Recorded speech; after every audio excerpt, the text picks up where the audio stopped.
Hey guys, very good morning and welcome back to the new vlog. मेरा नाम है तुरवशु।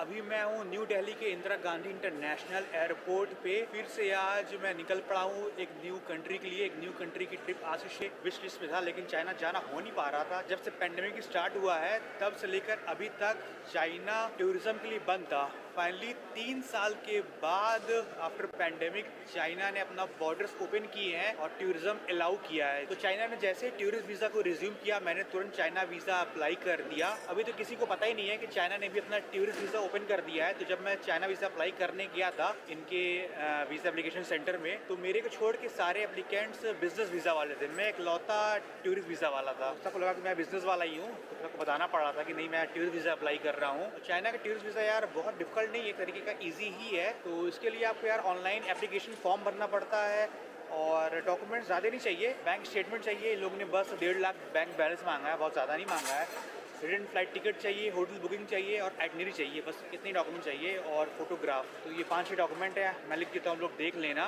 और इनकी 2 सर्विस है, एक नॉर्मल सर्विस है जिसमें वीज़ा 5 दिन के बाद मिलता है, और एक एक्सप्रेस सर्विस है। मैंने एक्सप्रेस सर्विस लिया था, मैंने आज अप्लाई किया था, अगले दिन मेरे को वीज़ा मिल गया था। आई थिंक शायद नॉर्मल सर्विस में 5 या 6 हज़ार रुपये के आसपास लगेगा, मेरे लगे हैं 8,500। मेरे को 3 मंथ्स की वैलिडिटी मिली है और 1 मंथ का स्टे मिला है चाइना में। सिंगल एंट्री टूरिस्ट वीज़ा है और जिस दिन वीज़ा इशू हुआ उसी दिन से 3 मंथ्स की वैलिडिटी स्टार्ट हो चुकी थी। अभी सुबह के 8:30 बज रहे हैं और मेरी 3 घंटे के बाद यानी 11:30 बजे मेरी फ़्लाइट है इंडिया से चाइना की वाया काज़ाख्स्तान। मेरी एयर अस्ताना की फ़्लाइट है, तो मैं इंडिया से अलमाटी जा रहा हूँ, काज़ाख्स्तान की लार्जेस्ट सिटी। फिर अलमाटी में मेरा 6 घंटे का, 6 भी नहीं, आई थिंक 6.5 घंटे का लेओवर है। 6.5 घंटे के बाद मेरी अगली फ्लाइट है अलमाटी से बीजिंग, जो कि चाइना का कैपिटल है। पहली फ्लाइट इंडिया से काज़ाख्स्तान की 3 घंटे की है, फिर काज़ाख्स्तान से चाइना की फ्लाइट अराउंड 5 घंटे की है। क्योंकि यार बीजिंग ना चाइना के एक तरीके के नॉर्थ या नॉर्थ ईस्ट में आता है, तो काफ़ी ऊपर और एंड साइड है, ईस्ट की तरफ है। जब मैं चाइना वीज़ा अप्लाई करने की प्रिपरेशन कर रहा था तब मैंने फ़्लाइट देखा था, फ्लाइट मेरे को मिल रही थी 18,000 रुपये में। फिर कुछ दिन बाद मैंने चाइना वीज़ा अप्लाई किया, अभी चाइना वीज़ा लिया, तब तक की फ़्लाइट का रेट बढ़ चुका था। मेरे की फ़्लाइट पड़ी है 25,000 में, पूरा इंडिया से चाइना का। मैंने 15 दिन पहले फ़्लाइट बुक करी है, अगर आप 1 महीने पहले फ़्लाइट बुक करते हो आपको आराम से मिल जाएगी 18,000 रुपये के आसपास वन वे। चाइना के लिए यार मैं काफ़ी ज़्यादा एक्साइटेड हूँ। एक तरीके का मेरा विश लिस्ट पूरा होने जा रहा है। मैं इंडिया की कैपिटल से चाइना की कैपिटल बीजिंग जा रहा हूँ। चेक इन स्टार्ट हो चुका है, चलते हैं फिर चेक इन करते हैं। और हाँ, चाइना में पैंडेमिक से रिलेटेड सारी रिस्ट्रिक्शंस हट चुकी हैं, तो कोई भी RT-PCR या टेस्टिंग रिपोर्ट वगैरह नहीं चाहिए। अब सिर्फ एक ऑनलाइन सेल्फ डिक्लेरेशन फॉर्म को फिल करना पड़ता है, जो कि मैंने ऑलरेडी फिल कर लिया, बस वही दिखाना पड़ेगा। मिलते हैं फिर आप लोगों को सारा प्रोसीजर कंप्लीट करने के बाद।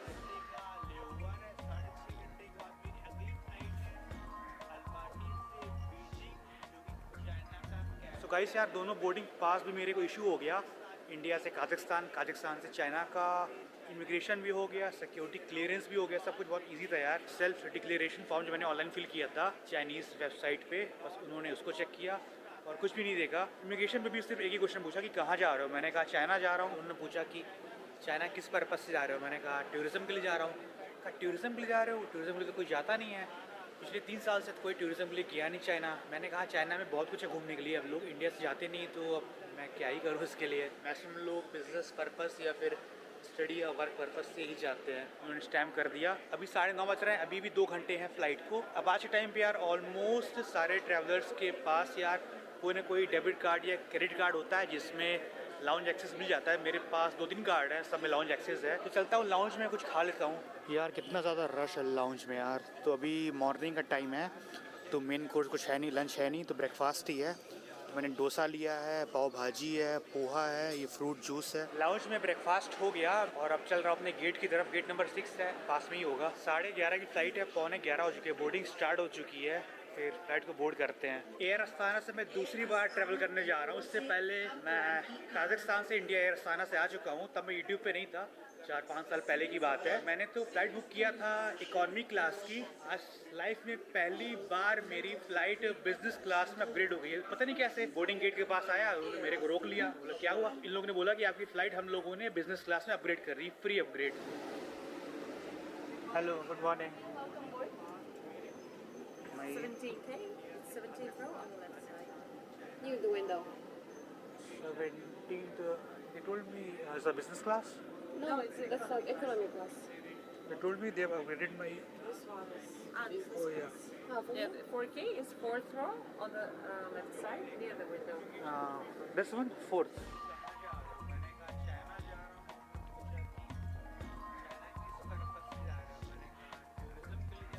सो guys welcome to republic of Kazakhstan. जी हाँ, हम लोग इंडिया से 3 घंटे की फ्लाइट लेके सेंट्रल एशिया की सबसे बड़ी कंट्री काजाकिस्तान पहुंच चुके हैं. काजाकिस्तान वर्ल्ड की 9th लार्जेस्ट कंट्री है और वर्ल्ड की लार्जेस्ट लैंड लॉक्ड कंट्री है. इसके साथ ही सारे एक्स सोवियत कंट्रीज में अपार्ट फ्रॉम रशिया काजाकिस्तान सबसे बड़ी कंट्री है. अभी हम लोग हैं अलमाटी इंटरनेशनल एयरपोर्ट पे. अलमाटी काजाकिस्तान की सबसे बड़ी सिटी है. कैपिटल नहीं है, कैपिटल अस्ताना है, लेकिन अलमाटी भी एक टाइम पे काजाकिस्तान का कैपिटल हुआ करता था, तो ये फॉर्मर कैपिटल है काजाकिस्तान का. अभी अलमाटी में शाम के अराउंड 4:45 बज रहे हैं. मेरा अलमाटी में 6.5 घंटे का लेओवर है. रात में 11 बजे मेरी फ्लाइट है बीजिंग चाइना की. इंडिया और मेनलैंड चाइना के बीच में एज ऑफ नाउ कोई भी डायरेक्ट फ्लाइट नहीं है. हांगकांग की है, तो कोई ना कोई कंट्री से ट्रांजिट करके ही जाना पड़ेगा चाइना. जब मैं अलमाटी पहुंचा तो सारे ट्रांजिट पैसेंजर्स को एयरलाइन वालों ने बुला लिया और थोड़ा कुछ पासपोर्ट और बोर्डिंग पास वगैरह चेक किया, क्योंकि दोनों बोर्डिंग पास इंडिया से ही मिल गया था. तो उन्होंने बोला कि आप जाके ट्रांजिट वाले एरिया में आप वेट करो. मैंने बोला यार 6.5 घंटे का ट्रांजिट है, मैं चाहता हूँ कि एयरपोर्ट को एग्जिट करूँ, कंट्री में एंट्री करूँ और वापस फिर आ जाऊँगा मैं. तो एयरलाइन वालों ने बोला कि श्योर नहीं है कि यहाँ के इमिग्रेशन ऑफिसर आपको एंट्री देंगे कि नहीं देंगे 6-6.5 घंटे के ट्रांजिट में. बोले ठीक है आप जाओ, अपना बोर्डिंग पास मत दिखाना, ये मत बोलना कि मेरी 6 घंटे बाद फ्लाइट है, आप बोलना कि मैं अलमाटी आया हूँ, तो आपको मैं भी एंट्री आपको दे दें. तो मैं गया यार इमिग्रेशन के पास. उन्होंने मेरे से बस इतना पूछा, टूरिज़्म के लिए आया हो? मैंने कहा येस. तो बाकी कुछ भी क्वेश्चन नहीं किया, तुरंत मेरे को एंट्री दे दिया काजाकिस्तान में. तो मेरी ऑफिशियली काजाकिस्तान के अंदर एंट्री हो चुकी है. Indian passport holder without any visa up to 14 days तक काजाकिस्तान में रह सकते हैं. तो अभी मैं अलमाटी इंटरनेशनल एयरपोर्ट के बाहर हूँ. ये देखो, ये अलमाटी लिखा हुआ है काज़क लैंग्वेज पे. ये एयरपोर्ट अलमाटी छोटा एयरपोर्ट है, बहुत ज़्यादा एयरपोर्ट नहीं है. यहाँ शुरू हुआ है, कहीं वहाँ ख़त्म हो चुका है. एयरपोर्ट से सिटी सेंटर के लिए बस जाती है. आई थिंक शायद आधे से घंटे में पहुँचा देगी. चाहूँ तो मैं यहाँ से सिटी जाके 2-3 घंटे घूम के वापस आ सकता हूँ, लेकिन मैं अलमाटी ऑलरेडी घूमा हुआ हूँ पहले, तो जाने का मन नहीं है. एयरपोर्ट पे ही रहूँगा. अब प्रॉब्लम ये है, एयरपोर्ट पे वाईफाई काम नहीं कर रहा है. वाईफाई सिर्फ जिनके पास काजाकिस्तान का नंबर है उनका चलेगा. कुछ ऐसा माहौल है एयरपोर्ट के बाहर का. बहुत सारी कार्स है, बहुत सारी टैक्सीज हैं. सब लोग बुला रहे हैं मेरे को, टैक्सी टैक्सी टैक्सी. इनके भाई ट्रांजिट कर रहा हूँ, क्या टैक्सी लूँगा मैं.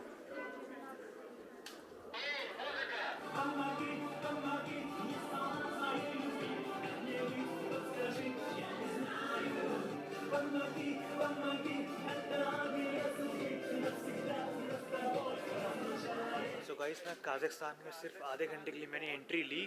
फिर आधे घंटे के बाद मैंने इस कंट्री से एग्जिट ले लिया.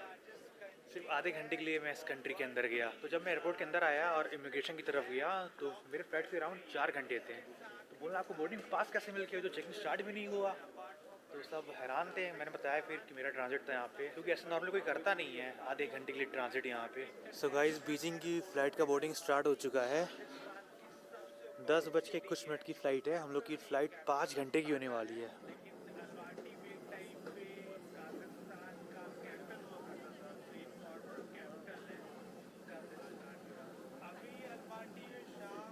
सो गाइस, मैं फ़्लाइट के अंदर आ चुका हूँ. इंडिया से काजाकिस्तान वाली फ़्लाइट ऑलमोस्ट पूरी फुल थी, बट ये काजाकिस्तान से चाइना वाली फ़्लाइट आई थिंक आधी खाली है, आधी भरी हुई है.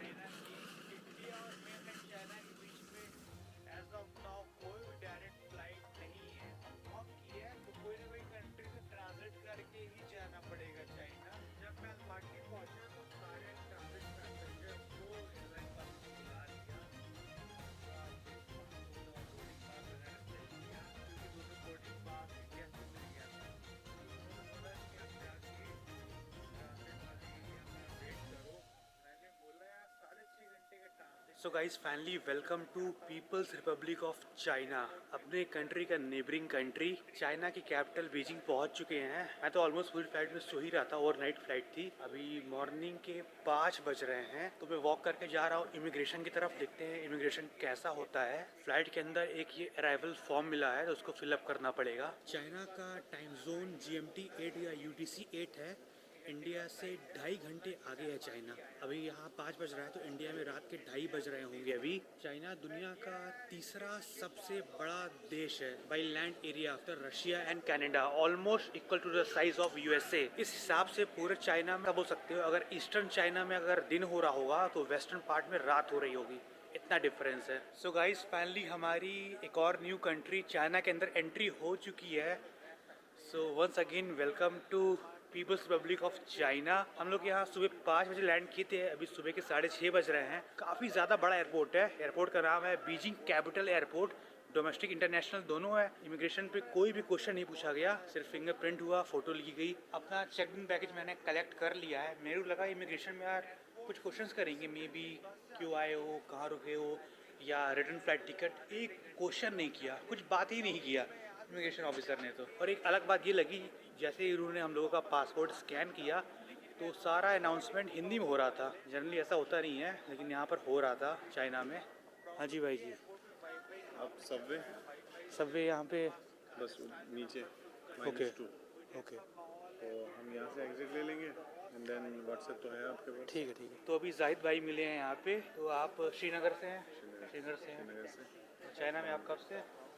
I'm coming from last few years, 6-7 years. 6-7 years, 7 आते साल जाते से। रहते हैं। ओके ओके, बिजनेस पर्पस पूरा। Business purpose. Okay. Beijing capital airport से बीजिंग का सिटी सेंटर अराउंड 30 किलोमीटर है। तो टैक्सी ले सकते हो, शटल बस भी चलती है, और यहाँ से एयरपोर्ट मेट्रो भी चलती है जो कि बीजिंग की मेट्रो को जाके कनेक्ट करती है। तो मैं जा रहा हूँ यहाँ के ग्राउंड फ्लोर पे, जहाँ से मेरे को एयरपोर्ट मेट्रो मिलेगी।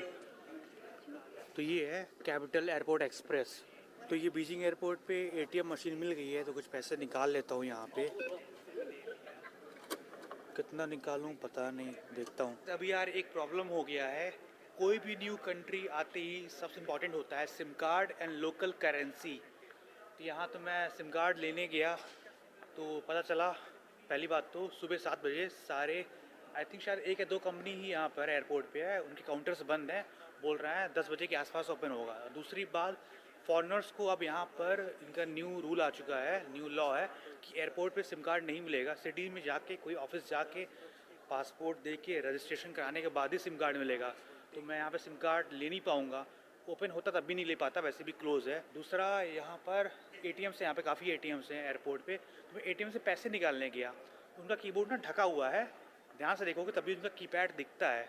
तो मैंने अपना कार्ड डाला और पैसे निकालने लगा अपना पिन डाल के। तो यहाँ पे एटीएम का कीपैड क्या है, उल्टा है इंडिया से। जैसे इंडिया में ऊपर से 1 से शुरू होता है, यहाँ पे ऊपर से 9 से शुरू होता है, 1 एकदम नीचे है। नॉर्मली अपना पिन डाला, पिन गलत आया, मुझे ऐसा क्या है, तो मैं ध्यान नहीं दिया। मैं 3 बार ट्राई किया, मेरा 3 बार पैसे नहीं निकले। फिर जब मैंने कीपैड देखा ये तो उल्टा दिया हुआ है, तो फिर मैंने सही डाला तो लिख के आ रहा था कि आपने पिन डालने का सारा लिमिट क्रॉस कर गए हो। तो मैं यार ये क्या हो गया यार, शायद 24 आवर के लिए मेरा कार्ड ब्लॉक हो गया, कल ओपन होगा। तो ऐसे ही मैं खड़ा था तो एक इंडियन भाई आया अचानक से, बोला मैं आपका वीडियोस देखता हूँ यूट्यूब पे। उन्होंने बोला कि मैं यहाँ पे चाइना में 17 साल से हूँ, मेरे यहाँ पे बिजनेस है चाइना में। उनको मैंने बताया कि ऐसा मेरे साथ हुआ है, पैसे निकाल नहीं पा रहा हूँ मैं। उन्होंने मेरे को 500 यहाँ की लोकल करेंसी दे दी है, तो उनको मैं इंटरनेट जब मिलेगा तो उनको मैं गूगल पे या कुछ कर दूँगा उसके INR इक्विवेलेंट। तो ये देखो, ये चाइना की करेंसी है, इसको बोलते हैं रेनमिनबी या युआन भी बोलते हैं। 1 रेनमिनबी से इनकी नोट शुरू होती है, मैक्सिमम 100 तक की गई हुई है। तो 100 की ये 5 नोट है, 500, ये देखो कुछ ऐसा है। प्रेजेंट टाइम पे 1 रेनमिनबी या 1 युआन इंडिया के 12 रुपए के बराबर है, यानी कि ये 500 अराउंड 6000 रुपये के आसपास हो चुके हैं। और रेनमिनबी वर्ल्ड की 5th मोस्ट ट्रेडेड करेंसी है। रेनमिनबी एंड युआन थोड़ा कॉम्प्लिकेटेड है, ये दोनों इंटरचेंजेबल है, तो लोग चाहे कुछ भी बोलते हैं, लेकिन ऐसा बोला जाता है कि करेंसी रेनमिनबी है, उसकी यूनिट है युआन। तो कुछ भी बोलो, दोनों एक ही चीज़ है एक तरीके का। मैंने जब आज से 3-4 साल पहले पहली बार जब चाइना आने का मैं सोचा था, प्लान कर रहा था, तब 1 युआन 10 रुपये के बराबर था, आज 12 हो चुका है। और ये हम लोग आ चुके हैं सबवे पे, जो एयरपोर्ट एक्सप्रेस ट्रेन है जो लेके जाएगी हम लोगों को बीजिंग कैपिटल। तो ये एयरपोर्ट एक्सप्रेस का वेंडिंग मशीन है, यहाँ से टिकट निकालता हूँ। टिकट काउंटर सब बंद पड़े हुए हैं सुबह 7 बजे भी। पहली ट्रेन सुबह 6:30 बजे शुरू होती है और लास्ट ट्रेन है रात में 11 बजे। हेलो, यहाँ आओ। हाँ, टिकट ठीक है। 25. Yes. Okay. You say renminbi or yuan? Your currency? Renminbi. Okay. Okay. 25 renminbi. Yes. Yes. Okay. Thank you. 东直门。 Okay. शीशे. 不客气。 तो ये एयरपोर्ट एक्सप्रेस का टिकट है 25 renminbi का, लगभग 300 रुपये हो गए। बाकी नोट इन्होंने चेंज वापस कर दिया है, 5 का है, 10 का है, ये देखो। एयरपोर्ट पे अभी तक जितने भी ऑफिसर्स मिल रहे हैं यार, सुपर फ्रेंडली, बहुत अच्छी तरीके से बात कर रहे हैं, ट्रीट कर रहे हैं, बहुत अच्छी तरीके से ग्रीट कर रहे हैं, और हालांकि सबका बिहेवियर काफ़ी ज़्यादा अच्छा है। Tap here, okay, thank you. Airport train का आने का वेट कर रहा हूँ, उसकी फ्रीक्वेंसी 10 से 15 मिनट की है, तो 10-15 मिनट में ट्रेन आ जाएगी। कुछ देर पहले जा रही थी जब मैं टिकट परचेस कर रहा था। तो एयरपोर्ट पे लोकल करेंसी निकालने का इशू नहीं है, आराम से निकल आएगा, बस मेरी तरह पिन की गलती मत करना। सिम कार्ड का इशू है, वो सिटी जाकर ही सॉल्व होगा। पूरा एयरपोर्ट ऑलमोस्ट खाली पड़ा हुआ है। एक तो इतना ज़्यादा बड़ा एयरपोर्ट है ना, लोग जो है भी तो फैले हुए हैं।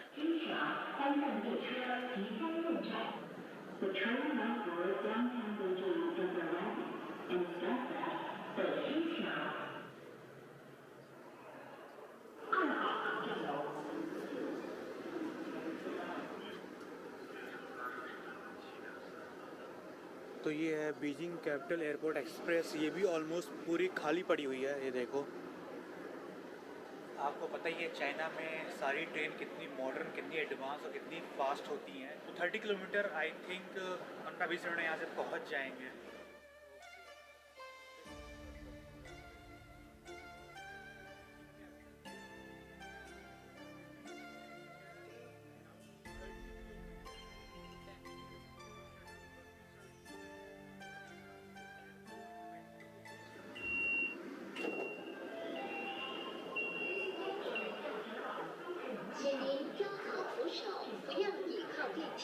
चाइना के कैपिटल सिटी बीजिंग में आप लोगों का स्वागत है।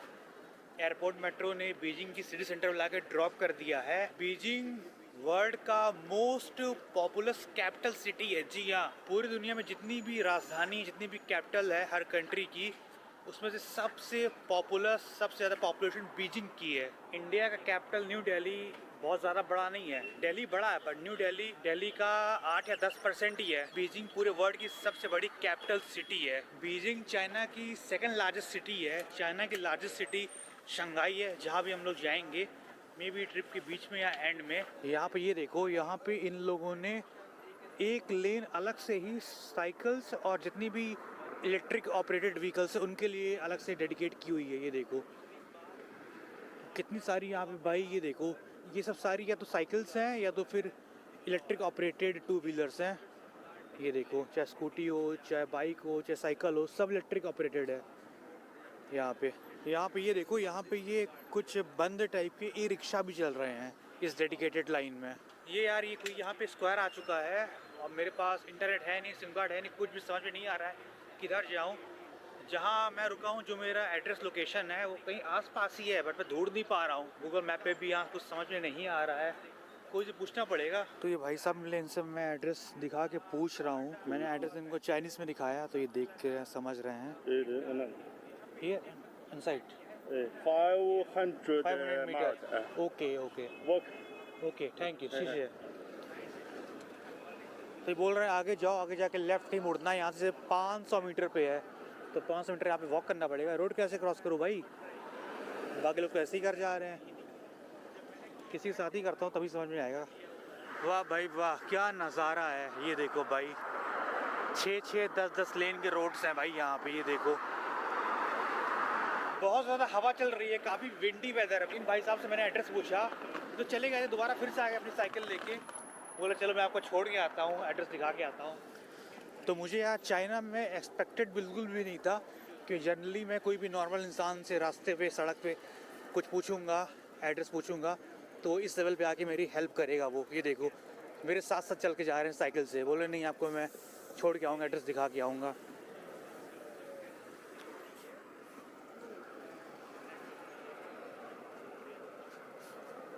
देखो सारी छोटी छोटी गाड़ी, पूरी इलेक्ट्रिक ऑपरेटेड गाड़ियाँ हैं यहाँ पे, छोटी छोटी। चाइना के इंफ्रास्ट्रक्चर के बारे में सिर्फ सुना ही था कि वर्ल्ड क्लास होते हैं, अभी तो बस शुरुआत ही है, पहला इंप्रेशन ही है। सब कुछ भाई बहुत खतरनाक लग रहा है भाई, गजब का इनका इंफ्रास्ट्रक्चर है भाई। सब कुछ एयरपोर्ट से मिला के इनका मेट्रो स्टेशन, और यहाँ पे बाहर आते ही मेट्रो स्टेशन के सब कुछ, यहाँ पे इनके रोड्स, हाईवे, अंडरग्राउंड पासेस, सब कुछ भाई गजब का है। चाइना टूरिज्म के लिए 3 साल के बाद ओपन हुआ है, और मैं शुरुआत के उन ट्रैवलर्स में से हूँ जो यहाँ पर ट्रैवल करने के लिए आया है चाइना में। यहाँ पे रिस्ट्रिक्शंस तो काफ़ी हट चुकी हैं, लेकिन फिर भी बहुत सारे लोग मास्क लगाए हुए हैं। आई थिंक जहाँ ना कहाँ पहुँच चुके हैं, ऐसा मेरे को फील हो रहा है। Okay okay. तो भाई ये बीजिंग का लोकल नेबरहुड है, कोई सोसाइटी है। यहाँ पे फ्रूट्स और वेजिटेबल की शॉप्स है। यहाँ पर ये देखो एंट्रेंस पे ही इस सोसाइटी की, ये देखो। तो बहुत ज़्यादा बड़ी सोसाइटी है ये, कई सारे यहाँ पे अपार्टमेंट्स हैं, अपार्टमेंट बिल्डिंग्स हैं। यहीं पर कहीं मैं रुका हुआ हूँ। ये देखो गाड़ी देखो, ये पे छोटी 1 सीटर ये कार है, वो इलेक्ट्रिक कार है 1 सीटर। ये देखो इसके अंदर सिर्फ 1 सीट है, ये देखो। गुड। सब यहाँ पे 1 सीटर इलेक्ट्रिक कार है, छोटी छोटी खड़ी हैं। ये 2 सीटर है, आराम से छोटी आपकी 4 व्हीलर हो गई। 1 लोग 2 लोग आराम से बैठो, कहीं भी जाओ। हेलो नी हाओ, पता नहीं कौन था। इनसे मैं क्या बोलूँ भाई यार, सिर्फ इशारों की भाषा में बात हो रही है, मेरी पूरी हेल्प कर रहे हैं। This 160। Okay okay okay, thank you so much, thank you so much. शीशे शीशे, बाय बाय। भाई कमाल के लोग हैं चाइना के, कमाल के। Hello hello hello hello. China का फर्स्ट इंप्रेशन तो भाई अल्टीमेट है भाई। सारे ऑफिसर्स, यहाँ के लोकल लोग, सब लोग यार सुपर फ्रेंडली, सुपर हेल्पफुल। तो इस बिल्डिंग के अंदर मेरे होस्ट का घर है जहाँ मैं रुका हूँ। आई डोंट नो वो घर पे है कि, उन्होंने बोला था कि सुबह काम पे चले जाते हैं और वो शाम को आते हैं। उन्होंने अपने घर की चाबी, ये देखो उनका ये कुछ लेटर बॉक्स है, उसके अंदर इन्होंने चाबी रख दी है, और चाबी आप ले लेना, मेरे घर जाके आराम से अब रहना। तो इस बिल्डिंग का ये लॉक कोड ऐसे खोलना पड़ेगा, लॉक कोड भी इन्होंने मेरे को बताया हुआ है। खुल गया ओके। तो ये है बीजिंग की आम जिंदगी। ऐसे यहाँ पे लोकल घर है, लोकल अपार्टमेंट्स हैं, ये देखो। तो ये देखो घर की चाबी में इन्होंने अपना फ़ोन नंबर भी अटैच किया हुआ है, कभी चाबी खो जाए तो जो बहन को फ़ोन करके चाबी दे दे। खुल गया भाई, खुल गया। ये मेरे होस्ट का घर है ये, इस अपार्टमेंट में, और घर पे कोई है नहीं, मैं अकेले हूँ इस समय। कुछ ऐसा घर है, ये देखो। यहाँ का नॉर्मल घर यहाँ पे कैसे होते हैं बीजिंग के। ऊपर सीढ़ी गई हुई है, आई डोंट नो ऊपर क्या है। मैं अभी कहीं जाऊँगा नहीं अकेले, मतलब अपने से। यहाँ पे ये किचन है, कुछ स्टूडियो अपार्टमेंट टाइप का लग रहा है मेरे को। ये किचन है यहाँ का, और ये वॉशिंग मशीन और वॉशरूम वगैरह यहाँ पर है। मेरे होस्ट यहाँ के लोकल हैं, लोकल बीजिंग के हैं, चाइनीज़ हैं, और उनको मैं जानता नहीं, मिला नहीं, बस नॉर्मली बात हुई। पूरा घर का चाबी मेरे को उन्होंने दे दिया, पूरा घर अपना अकेले दे दिया, मैंने जाने बिना पहचाने। कितना लोग यहाँ पे एक दूसरे को ट्रस्ट कर रहे हैं यार, ट्रस्ट करते हैं। कई कंट्रीज के साथ हो चुका है, यहाँ पर भी सेम हो रहा है। लोग स्ट्रेंजर पे कितना ट्रस्ट कर रहे हैं और करते हैं, मेरे पर देख सकते हो आप लोग। यहाँ पे वाईफाई भी है, होस्ट ने मेरे को पासवर्ड दे दिया, तो इंटरनेट में यूज़ कर सकता हूँ। सिम कार्ड में भी शाम को या कल परचेज़ करूँगा।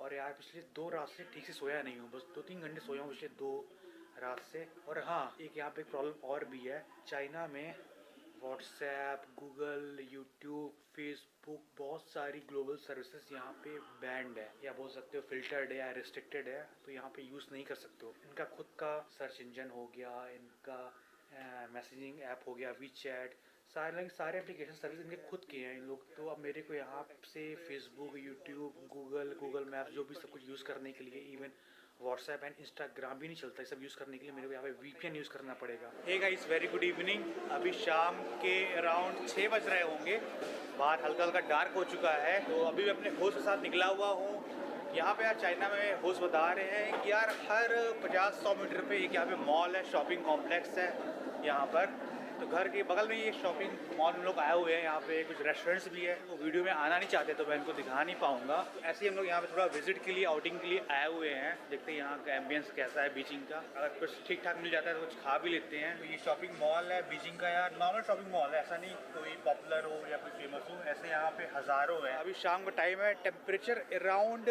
22 डिग्री है। तो एक नॉर्मल टी शर्ट में हल्की हल्की ठंड लग रही है। टी शर्ट वाला मौसम तो नहीं है, लेकिन आप फुल शर्ट पहने हो या कुछ हल्का ज़्यादा पहने तो काम चल जाएगा, बट एक सिंपल टी शर्ट में आपको ठंड लगेगी 22 डिग्रीज में यहाँ पे। मई के मध्य में यार इंडिया में तो एकदम गर्मी हो जाती है। तो अभी जहाँ पर मैं रुका हूँ ये बीजिंग का एग्जैक्ट सिटी सेंटर है, एकदम सेंटर है बीजिंग का, एकदम प्राइम लोकेशन है, डाउनटाउन बोल सकते हो। तो आप देख सकते हो ज़्यादातर लोग यहाँ पर फुल कपड़े या जैकेट पहने हुए हैं, टी शर्ट में बहुत ही कम लोग हैं। ऐसा बोला जाता है कि बीजिंग ऑलमोस्ट पूरा चाइना ही मॉडर्न प्लस इनका जो ओल्ड ट्रेडिशन ओल्ड कल्चर है उसका मिक्सचर आपको यहाँ दिखेगा, वैसा दिख रहा है, देख सकते हो। यहाँ के आर्किटेक्चर वैसा आपको फील होगा। This restaurant and people are waiting here I think. तो देखो ये रेस्टोरेंट है, यहाँ लोग बाहर इस तरह वेट कर रहे हैं बैठ के। ऑलमोस्ट यहाँ पे सारे रेस्टोरेंट वैसे ही हैं, कितने सारे लोग बाहर बैठ के वेट कर रहे हैं खाने पीने के लिए।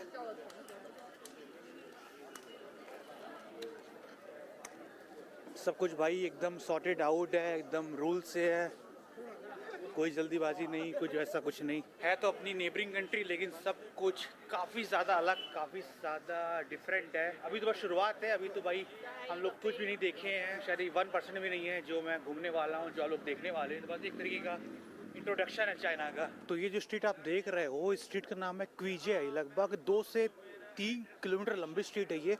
यहाँ पे दोनों साइड, इस साइड भी अपोजिट साइड भी सिर्फ रेस्टोरेंट्स ही हैं और कुछ भी नहीं है। सब बाहर बैठ के वेट कर रहे हैं, एंजॉय कर रहे हैं, जो भी कर रहे हैं। ग्रुप्स में हैं, अकेले भी हैं, कपल्स भी हैं, काफ़ी सारे फैमिली वाले भी होंगे। ये देखो, तो ये देखो ये कोई रेस्टोरेंट आए हुए हैं, काफ़ी ज़्यादा बड़ा मल्टी फ्लोर रेस्टोरेंट है। इसका आर्किटेक्चर डिज़ाइन भी मॉडर्न प्लस एंशिएंट चाइनीज़ का मिक्सचर है। देखो तो यहाँ पे देखो कि भगवान के यहाँ पे स्टैचू लगा हुआ है। तो कोई ट्रेडिशनल चाइनीज़ रेस्टोरेंट है, देखते हैं कुछ क्या ही खा पाते हैं यहाँ पे।